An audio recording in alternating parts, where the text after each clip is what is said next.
ओम नमो भगवते वासुदेवाय। स्वागत है आप सभी का बरगदेश्वर महादेव मंदिर उन्नाव के इस दिव्य YouTube चैनल पर। आज हम सुनने जा रहे हैं ब्रह्मपुराण का अद्भुत प्रसंग, सारस्वत तथा चिच्चिक तीर्थ का महात्म्य, अध्याय 64। यदि आप भी ऐसे ही दिव्य पुराण प्रसंगों को सुनना चाहते हैं तो हमारे चैनल बरगदेश्वर महादेव मंदिर उन्नाव को सब्सक्राइब करें। हर दिन शाम 5 बजे हमारे चैनल पर आपको ब्रह्मपुराण कथा सुनने को मिलेगी और धीरे धीरे हम सभी 18 पुराणों की कथाएं आप तक लेकर आएंगे। अगर आपको किसी विशेष पुराण या प्रसंग से जुड़ी जानकारी चाहिए तो कमेंट में जरूर पूछें, हम आपकी जिज्ञासाओं का समाधान अवश्य करेंगे। तो आइए शुरू करते हैं दिव्य कथा। ब्रह्मा जी कहते हैं, सारस्वत नामक तीर्थ समस्त अभीष्ट वस्तुओं के साथ भोग और मोक्ष को भी देने वाला है। वह मनुष्यों के सब पापों का नाशक, समस्त रोगों को दूर करने वाला और संपूर्ण सिद्धियों का दाता है। नारद, उसके महात्म्य का वृतांत विस्तार पूर्वक सुनो। पुष्पोत्कित से पूर्व और गौतमी के दक्षिण तट पर एक विश्वविख्यात पर्वत है जिसे शुभ्रगिरी कहते हैं। शाकल्य नाम से प्रसिद्ध एक परम निष्ठावान मुनि उस पुण्य में शुभ्र पर्वत पर उत्तम तपस्या कर रहे थे। गौतमी के तट पर रहकर तपस्या करने वाले उन श्रेष्ठ ब्राह्मण को सभी भूतगण प्रतिदिन प्रणाम और उनका स्तवन किया करते थे। ऋषियों, गंधर्वों तथा देवताओं से सेवित उस परम पवित्र पर्वत पर देवताओं और ब्राह्मणों को भय पहुंचने वाला परशु नामक एक राक्षस रहता था।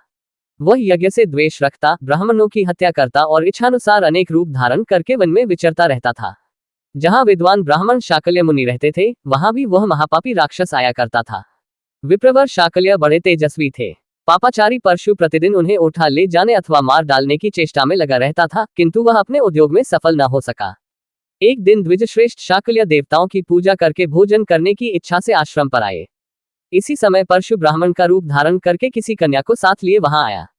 उसका शरीर शिथिल हो गया था, सिर के बाल पक गए थे और वह अत्यंत दुर्बल दिखाई देता था। उसने शाकल्य से कहा, ब्राह्मण, आप मुझे और इस कन्या को भोजनार्थी जानिए। मानद, हम लोग आतिथ्य के समय पर आए हैं, आप कृतकृत्य हो गए। इस संसार में वे ही धन्य हैं जिनके घर से अतिथि अपनी अभिलाषा को पूर्ण करके निकलते हैं। जो अतिथि सत्कार नहीं करते वे जीते हुए भी मृतक के समान हैं। जो भोजन के लिए बैठकर भी अपने लिए बने हुए अन्न को अतिथि के लिए दे देता है, उसने मानो पृथ्वी का दान कर दिया। ये सुनकर शाकल्य ने कहा, मैं तुम्हें भोजन देता हूँ। यो कहकर उन्होंने उसे आसन पर बिठाया और विधिवत पूजा करके भोजन परोसा। परशु ने हाथ में आचमन के लिए जल लेकर कहा, दूर से थके मांदे आए हुए अतिथि के पीछे देवता भी आते हैं। जब अतिथि तृप्त होता है तब वे भी तृप्त हो जाते हैं। यदि अतिथि की तृप्ति न हुई तो वे भी अतृप्त रह जाते हैं। अतिथि और निंदक ये दोनों विश्व के बंधु हैं। निंदक तो पाप हर लेता है और अतिथि स्वर्ग की सीढ़ी बन जाता है। जो मार्ग से थककर आए हुए अतिथि को अवहेलना पूर्वक देखता है, उसके धर्म, यश और लक्ष्मी का तत्काल नाश हो जाता है। इसलिए मैं थका मांदा अभ्यागत आपसे कुछ याचना करता हूँ। आप मुझे अभीष्ट वस्तु देंगे तभी भोजन करूंगा, अन्यथा नहीं। शाकल्य ने कहा, उसे दिया हुआ ही समझो, तुम निश्चिंत होकर भोजन करो। तब राक्षसों में श्रेष्ठ परशु ने कहा, मुने, मैं पके बालों वाला दुर्बल एवं बूढ़ा ब्राह्मण नहीं, तुम्हारा शत्रु हूँ। तुम्हें मारकर खा जाने का अवसर देखते देखते मेरे कितने वर्ष व्यतीत हो गए। जैसे थोड़ा जल गर्मी में सूख जाता है, वैसे ही मेरे सब अंग भूख के मारे सूख रहे हैं। अतः मैं तुम्हारे अनुचरों से तुम्हें ले चलूंगा और अपना आहार बनाऊंगा। परशु का ये कथन सुनकर शाकल्य ने कहा, जो उत्तम कुल में उत्पन्न हुए हैं और जिन्हें संपूर्ण शास्त्रों का ज्ञान है, उनकी की हुई प्रतिज्ञा कभी झूठी नहीं होती। अतः तुम्हें जैसा उचित जान पड़े करो। तथापि मेरी एक बात सुन लो, क्योंकि श्रेष्ठ पुरुषों का कर्तव्य है कि जो मारने को उद्यत हो उनसे भी हित की ही बात कहे। ये बात ध्यान में रखो कि मैं ब्राह्मण हूँ। मेरा शरीर वज्र के समान कठोर है और भगवान श्रीहरि मेरी सब ओर से रक्षा करते हैं। भगवान विष्णु मेरे पैरों की रक्षा करें, देव जनार्दन मेरे मस्तक की, भगवान वाराह दोनों भुजाओं की, कूर्मराज पृष्ठ भाग की, कृष्ण हृदय की, नरसिंह जी अंगुलियों की, वाणी के अधीश्वर मुख की, गरुड़वाहन नेत्रों की, धनेश दोनों कानों की और भगवान भव सब ओर से मेरे शरीर की रक्षा करें। नाना प्रकार की आपत्तियों में एकमात्र साक्षात भगवान नारायण ही मेरे लिए शरण है। यो कहकर शाकल्य ने कहा, राक्षसराज, अब तुम्हारी इच्छा हो तो इस समय आलस्य छोड़कर मुझे यहाँ से उठा ले चलो या यहीं सुखपूर्वक खा जाओ। उनके यो कहने पर भी वह राक्षस खाने को तैयार हो गया। सच है, पापी के हृदय में करुणा का एक कण भी नहीं होता। बड़ी बड़ी दाढ़ें और विकराल मुख बनाए जब वह ब्राह्मण के समीप पहुंचा, तब उन्हें देखकर बोला, विप्रवर, तुमको तो शंख, चक्र और गदा हाथ में लिए देखता हूँ। तुम्हारे सहस्त्रों दया चरण, सहस्त्रों मस्तक, सहस्त्रों नेत्र और सहस्त्रों सम हाथ हैं। तुम सर्वव्यापी दिखाई देते हो, संपूर्ण भूतों के एकमात्र निवास हो। तुम्हारा स्वरूप छंदों में है, तुम जगन्मय हो। इस रूप में आज मैं तुम्हें देखता हूँ। तुम्हारा पहला शरीर इस समय नहीं है, इसलिए मैं तुमसे प्रार्थना करता हूँ, अब तुम ही मुझे शरण दो। महामते, मुझे ज्ञान प्रदान करो और ऐसा कोई तीर्थ बताओ जो मेरा पापों से उद्धार करने वाला हो। ब्राह्मण, महापुरुषों का दर्शन निष्फल नहीं होता, भले ही वह द्वेष अथवा अज्ञान से ही क्यों न हुआ हो। लोहे का पारसमणि से प्रंग या प्रमाद से भी स्पर्श हो जाए तो भी वह उसे सोना ही बनाता है। राक्षस का यह वचन सुनकर शाकल्य को बड़ी दया आई। वे बोले, दैत्यराज, तुम्हें शीघ्र ही सरस्वती का वरदान प्राप्त होगा। इससे तुम भगवत स्तवन की शक्ति आ जाएगी। फिर तुम भगवान जनार्दन की स्तुति करना। मनोवांछित वस्तु की प्राप्ति के लिए श्रीनारायण की स्तुति के सिवा दूसरा कोई साधन नहीं है। बहुत अच्छा कहकर परशु त्रिभुवन पावनी गंगा के तट पर गया और स्नान करके पवित्र हो गंगा जी की ओर मुंह करके खड़ा हुआ। उसी समय उसने देखा, शाकल्य मुनि के कथनानुसार जगत जननी सरस्वती सामने खड़ी है। उनका रूप दिव्य है। उन्होंने दिव्य चंदन का लेप कर रखा है। संसार की जड़ता दूर करने वाली जगन माता जगदम्बा भुवनेश्वरी का दर्शन करके परशु ने विनीत भाव से कहा, देवी, मेरे गुरु शाकल्य ने कहा है कि तुम लक्ष्मीकांत भगवान गरुड़ध्वज की स्तुति करो। आपके प्रसाद से वह शक्ति मुझे प्राप्त हो जाए, ऐसी कृपा कीजिए। सरस्वती ने तथास्तु कहा। उनकी कृपा से शक्ति पाकर परशु ने भगवान जनार्दन की भांति भांति के वचनों द्वारा स्तुति की। इससे भगवान श्रीहरि बहुत संतुष्ट हुए। उन कृपा सिंधु ने राक्षस को वरदान दिया, तुम्हारे सब मनोरथ पूर्ण होंगे। इस प्रकार शाकल्य मुनि, गौतमी गंगा, सरस्वती देवी तथा भगवान नरसिंह के प्रसाद से वह राक्षस महापापी होने पर भी स्वर्गलोक में चला गया। जिनके चरण कमलों में संपूर्ण तीर्थों का निवास है, उन शांगधनुषधारी भगवान विष्णु की कृपा का ही यह फल है। तब से वह तीर्थ सारस्वत नाम से विख्यात हुआ। वहां स्नान और दान करने से मनुष्य श्री विष्णु लोक में प्रतिष्ठित होता है। चिच्चिक तीर्थ सब रोगों का नाश, सब प्रकार की चिंताओं का निवारण और मनुष्यों को सब प्रकार से शांति का दान करने वाला है। उस तीर्थ के स्वरूप का वर्णन करता है। पूर्वोक्त शुभ्रगिरि पर, जहां गौतमी के उत्तर तट पर भगवान गदाधर विराजमान है, पक्षियों का राजा चिच्चिक रहता था। उसी को भेरुंड भी कहते हैं।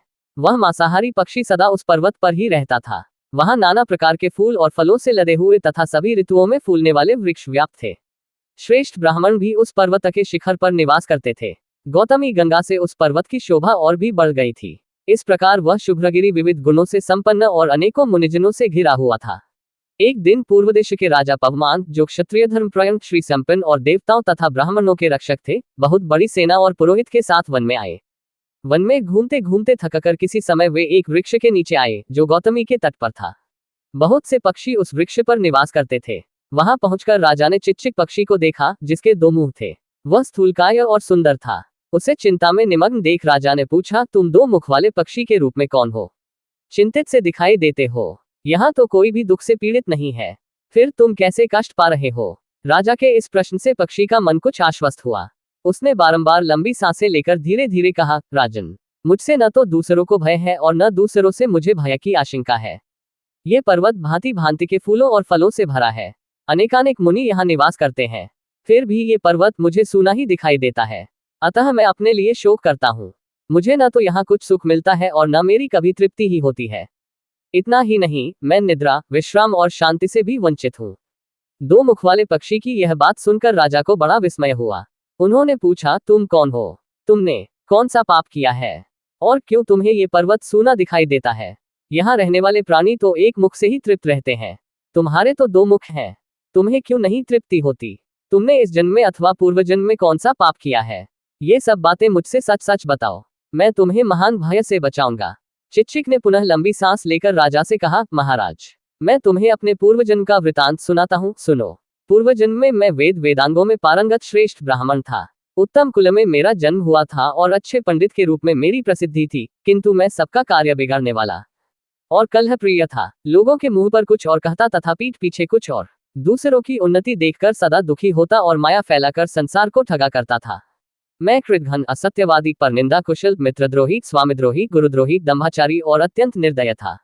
मन, वाणी और क्रिया द्वारा बहुत लोगों को कष्ट पहुंचाता था। दूसरों की हिंसा करना ही मेरा सदा का मनोरंजन था। स्त्री पुरुष के जोड़े में फूट डाल देना, समूह के समूह का विनाश करना, मर्यादा तोड़ना आदि दुष्कर्म मैं बिना विचारे किया करता था। विद्वान पुरुषों की सेवा से दूर ही रहता था। तीनों लोकों में मेरे जैसा पापी दूसरा कोई नहीं था। इसी से मेरे 2 मुंह हो गए। दूसरों को दुख देने से मैं स्वयं भी दुख का भागी हुआ हूँ और इसीलिए ये पर्वत सूना दिखाई देता है। राजन, और भी धर्मयुक्त वचन सुनो, जिसके पालन किए बिना ब्रह्महत्या के समान पाप लगता है। क्षत्रिय युद्ध में जाकर अथवा युद्ध से अन्यत्र भी यदि भागने वाले, हथियार रख देने वाले, अपना विश्वास करने वाले, युद्ध में पीठ दिखाने वाले, अपरिचित, बैठे हुए तथा मैं डरता हूँ, यो कहने वाले मनुष्य को मार डालता है तो उसे ब्रह्महत्यारा कहते हैं। जो सामने प्रिय बोलता, परोक्ष में कटु चिन्ह कहता, मन में दूसरी बात सोचता, वाणी से दूसरी बात कहता और क्रियारूप में सदा दूसरा ही कार्य करता है, जो गुरुजनों की शपथ खाता, द्वेष रखता, ब्राह्मणों की निंदा करता और झूठ मूठ की विनय दिखाता, वह पापात्मा ब्रह्महत्यारा है।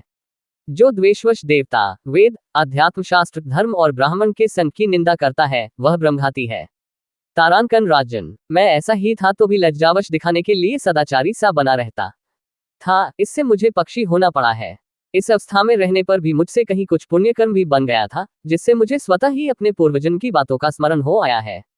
चिचिका की बात सुनकर राजा पवमान को बड़ा आश्चर्य हुआ। उन्होंने पूछा, किस कर्म से तुम्हारी मुक्ति होगी? उसने कहा, सुव्रत, गौतमी के उत्तर तट पर गदाधर नामक तीर्थ है, वहीं मुझे ले चलो। वह तीर्थ परम पवित्र और सब पापों का नाश करने वाला है। मैंने बड़े बड़े मुनियों से सुना है कि वह सब अभीष्ट वस्तुओं को देने वाला है। गौतमी गंगा तथा भगवान विष्णु के सिवा दूसरा कोई क्लेशों का नाश करने वाला नहीं है। मैं चाहता हूँ सर्वतोभावेन उस तीर्थ का दर्शन करूं, किंतु मेरे प्रयत्न से यह कभी संभव नहीं है। भला पापियों को मनोवांछित वस्तु की प्राप्ति कैसे हो सकती है? वीर, मैं यत्न करने पर भी उस तीर्थ का दर्शन नहीं कर पाता। ये कार्य मेरे लिए अत्यंत दुष्कर है। तुम्हारी कृपा हो तो मैं भगवान गदाधर का दर्शन कर सकता हूँ। भगवान करुणा के सागर हैं। वे बिना बताए ही सबके दुखों को जानते हैं। उनका दर्शन कर लेने पर पुनः मनुष्य को सांसारिक क्लेश का अनुभव नहीं करना पड़ता। राजन, मैं तुम्हारे प्रसाद से भगवान का दर्शन करते ही स्वर्गलोक को चला जाऊंगा। पक्षी के यो कहने पर राजा पवमान ने उसे उठा लिया और ले जाकर उसे गौतमी गंगा तथा भगवान गदाधर का दर्शन कराया। चिचिक ने स्नान करके त्रैलोक्य पावनी गंगा से कहा, माता गौतमी, तुम तीनों लोकों को पवित्र करने वाली हो। मनुष्य जब तक तुम्हारा दर्शन नहीं करता तभी तक इस लोक और परलोक में पातकी कहलाता है। यद्यपि मैंने सब प्रकार के पाप किए हैं तो भी अब तुम्हारी शरण में आया हूँ। मेरा उद्धार करो। तुम भगवान विष्णु के चरण कमलों से निकली हो। संसार के प्राणियों की तुम्हारे सिवा कहीं कोई भी गति नहीं है। पक्षी का अंतःकरण श्रद्धा से शुद्ध हो गया था। उसने एकमात्र गंगा की शरण ली और गंगे, मेरी रक्षा करो, इस प्रकार कहते हुए स्नान किया। तदनंतर भगवान गदाधर को प्रणाम करके राजा पवमान से विदा ले पर्वत निवासियों के देखते देखते वह स्वर्ग में चला गया। पवमान भी अपनी सेना के साथ अपने नगर को लौट गए। तब से वेदवेता विद्वानों ने उस तीर्थ का नाम पावमान तीर्थ, चिचिक तीर्थ और गदाधर तीर्थ रख दिया। उस तीर्थ में किया हुआ पुण्यकर्म कोटि कोटि गुना हो जाता है। यदि आपको हमारे वीडियो ज्ञानवर्धक लगे तो लाइक, शेयर और सब्सक्राइब करना न भूलें, ताकि अधिक से अधिक लोग पुराणों की इस अमृतधारा से जुड़ सकें। अगर ये जानकारी पसंद आए हो तो हमारे चैनल बरगदेश्वर महादेव मंदिर उन्नाव को लाइक, शेयर और सब्सक्राइब करना न भूलें। फिर मिलेंगे नई जानकारी के साथ।